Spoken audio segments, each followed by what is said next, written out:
I'm George Pearson, and these are just a few examples from some of the training videos I have here on YouTube.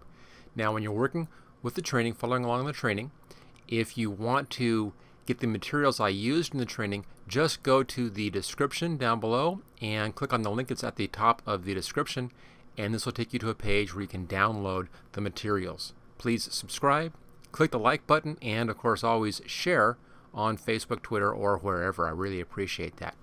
Okay, let's go ahead and get started with the video. In this Photoshop Elements video, we're going to take this picture over here. It's a nicely composed, nice image, but it's really rather bland, rather dull, not a whole lot of life to it. And we're going to add a lot of pizzazz to it, brighten things up, sharpen them up, bring in a lot of interesting colors and so forth, and make it a much, much better picture. So, dull picture to exciting picture. That's what we're going to be doing in this video.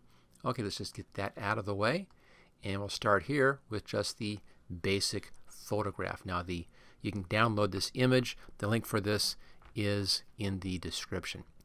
The first thing I want to do, I always do this with all of my images, is I'll just make a copy of the background layer. I just do that just as a habit and as a protection. In case I mess things up accidentally, I can always go back to my original, which is right there inside the file and saved in the file. So I always do that. Now, the first thing I want to do is I want to make this image as good as I can, just as is. So we'll do a little bit of work on that. And we'll do that by going up to the Enhance filter, come down to Adjust Lighting and Shadows and Highlights. You can see right off the bat, Elements does a good job of just kind of brightening things up here a bit, making it a little bit more interesting.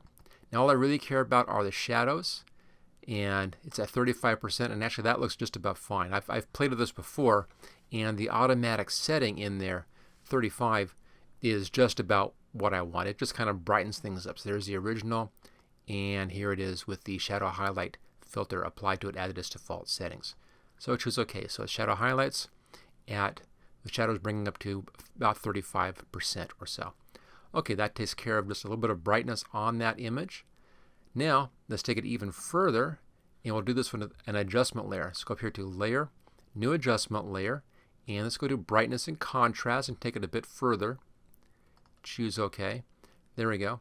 Now in here I can increase my brightness, and I can increase or decrease the contrast. I have a bit of stuff here to work with. On the brightness, I'm going to bring this up to 18. Just kind of adds in more life to that. So we used the shadow highlights to bring our shadows up to a better value, and then we're now doing writing the whole thing at the same time. Let's bring our contrast up as well. I'm just going to type in a number over here. I'll put in 41. That's what I used. See, that brings a nice amount of contrast in there. So we're beginning to get something. We're getting some colors happening in the background. We're getting some nice contrast happening. The picture's beginning to look better already without doing a whole lot of work to it. We've just done our shadow highlights and brightness contrast. Now let's play with our coloration a little bit on this. And I'm going to be setting this thing up for adding in more colors later on. So I don't want to have too much color in this thing. So I'll take care of that little color adjustment. Again, I'll do this with an adjustment layer. So Layer, New Adjustment Layer, and Hue Saturation, which allows us to work with our colors. On this one, I want to bring my saturation down a bit. Now I brought it down to a -13, so just backing it down to 13. And we'll bring the lightness down just a little bit, and I'll be doing -6 on that. It just tones things down just a bit. We'll be bringing that back in again, and this just prevents it from going too far over on the colored side. I could either put the colors in and then come back and do this adjustment later, or just kind of bring these values down just a little bit right now. Okay, so we're getting our image about where I want it to be. Now we're going to do another little adjustment on this thing. Just one last adjustment layer.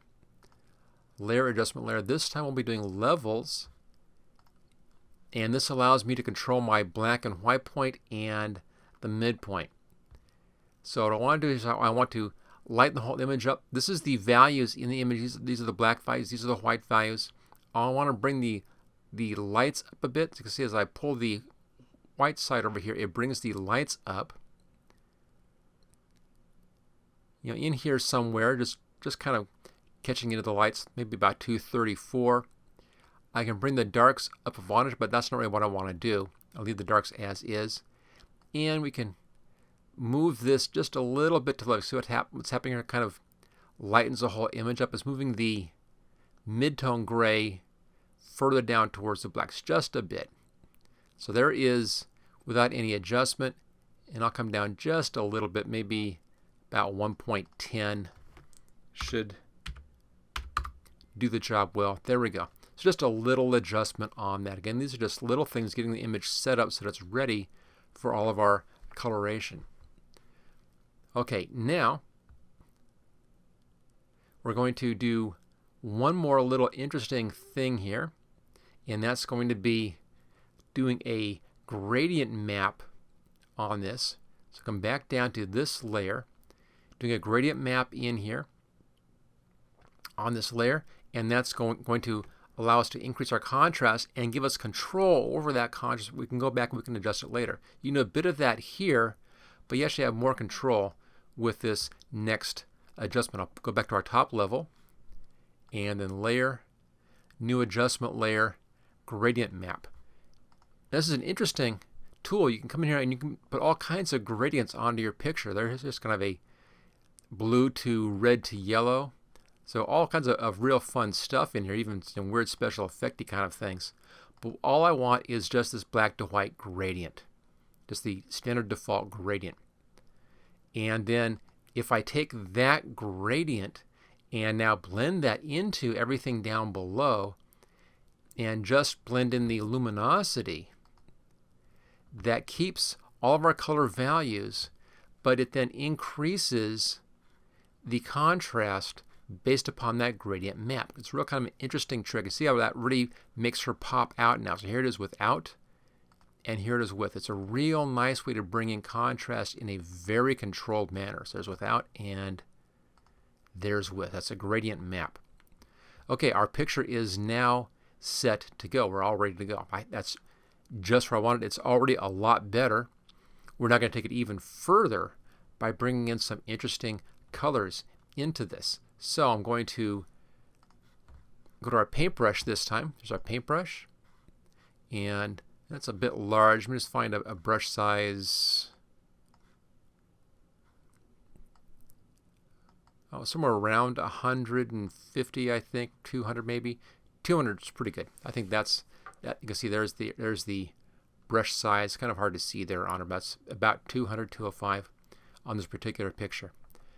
Now I want to be putting in red. So we're going to be adding in red into the image. See where all the light is in there? Like coming through the trees. I want to colorize that light and a little bit down here red. We're then going to blend that red into the rest of the image. So let's grab our foreground color and I'll go right up here to the upper right hand corner. That's the pure red. So this control is clear to the bottom, upper right hand corner, and that gives me a red. Now I'm on the gradient maps. Make sure that you're on the right layer here. We'll also need a new layer for this. So there we go. There's a new layer. And make sure that red stays selected. There we go. Okay, red brush, about 200 pixels, new layer, and I want to bring the opacity down. This will be too strong. So let's bring this down to just a little bit above halfway. I have mine set for 65%. All right, now I'm just going to come in here and paint in kind of where the light is in the background. Just kind of like that, and spilling a little bit into her. As you can see there, just kind of overlaps just a little bit. So it's a real soft brush, and it's kind of coming in and painting in where that light area is. Now obviously it looks kind of ugly right now. That's because we need to blend this in now to our image down below. So we're going to be using a blending layer for that. In this case, I want to only change the things that are light. So we're going to be using a lighten blending mode right there. And that just puts it into the light areas, as you can see there. So that kind of blends that in. So there's without and there is with. You can see we're just kind of really pushing the values that are already in there. You already see some of that red in there in the actual picture, and we're just really pushing those values.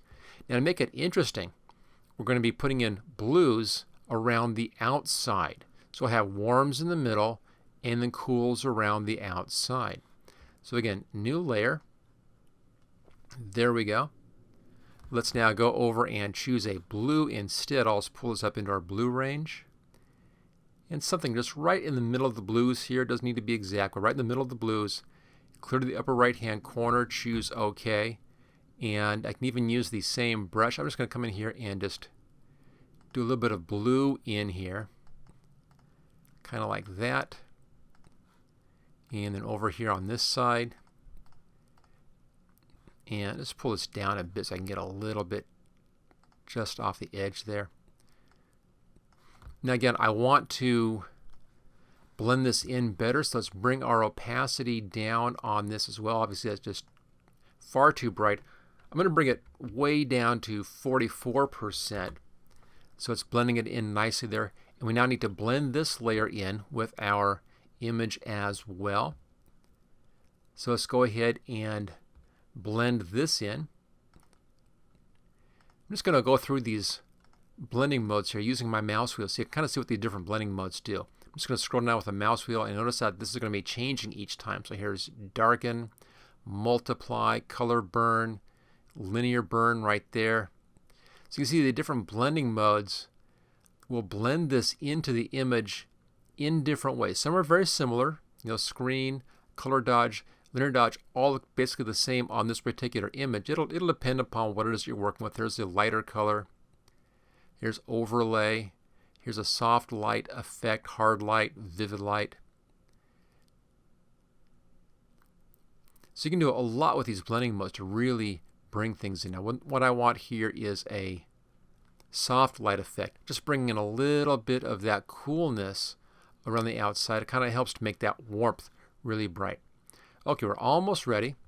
Do one more little coloration on this thing. Another layer here. I want to bring in some more warmth into the hat. You can see right in here we can bring in some more warmth in this area by doing another color layer.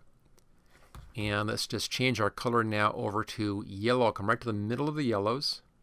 There we are. And back to the paintbrush. I don't want such a large brush this time. I'm going to bring the brush size way down. Let's just see, maybe about a little bigger than that. About 50 looks pretty good. And let's just paint in a little bit here. I don't really want to get under her hair. I'll fix that with the eraser tool in just a second. Just kind of roughly go over where the hat is. You can be a little bit off on that, so it's okay. Let's go to the eraser tool. I'm just going to clean that up right there and a little bit right in there, so they're not really going under her hair. Now we don't want a bright yellow hat, obviously, so again we want to adjust this layer. I'm going to bring the opacity down to 50%. So that's better. It's still a yellow hat though, so I want to blend that as well.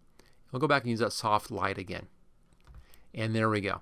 Now with the soft light, as you can see, it just does a very, very subtle lightening up down underneath here. If I hide that and show it, you can see it's really only showing in the dark area right under here, underneath the hat. It's very subtle, but it brings in a little bit of warmth just underneath that hat, and it really does improve the image quite a bit.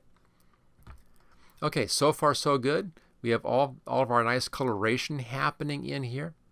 You can, of course, play with the amount of blues, amount of reds, whatever it is that you're doing. We're just kind of trying to accentuate or exaggerate the color rate values in the background. Now, one more thing I want to do with this now. Let's go ahead and adjust our levels once again. Back up to your top level, come up to Layer, New Adjustment, Layer, and let's go to our levels. And choose OK. Here we go. On the levels, I can bring my black up, which will darken down the darks, as you can see right there. And I'll bring that up to, about 19. Looks pretty good. And we can lighten the whites, which will give us more contrast in here. It doesn't need much. See, there's without, and here is just a little bit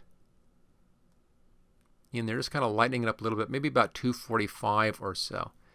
So we're bringing back in some more contrast into the image as well.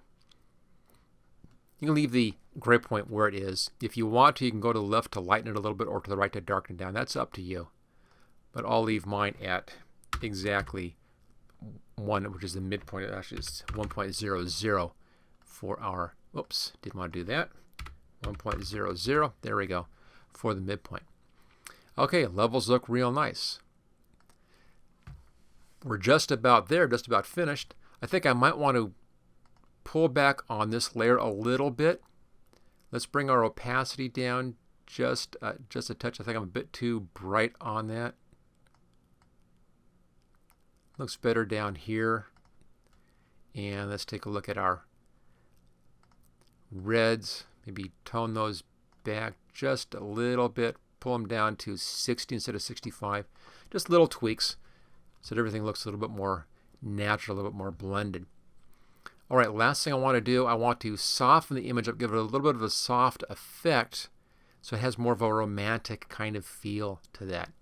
Now it uses a special keyboard shortcut here, and I'll bring that up just for in a second for you to see what that is, but the keyboard shortcut is Control, Alt, Shift, and then hit the E key. I use this all the time. What it does is it merges all of these layers together onto a new layer. So Control, Shift, Alt, and E, and there we go. It merges it to a new layer right there. Now on this new layer, I'm going to blur this just slightly and then blend that into everything else. So let's go up here to Filter, Blur, and Gaussian Blur.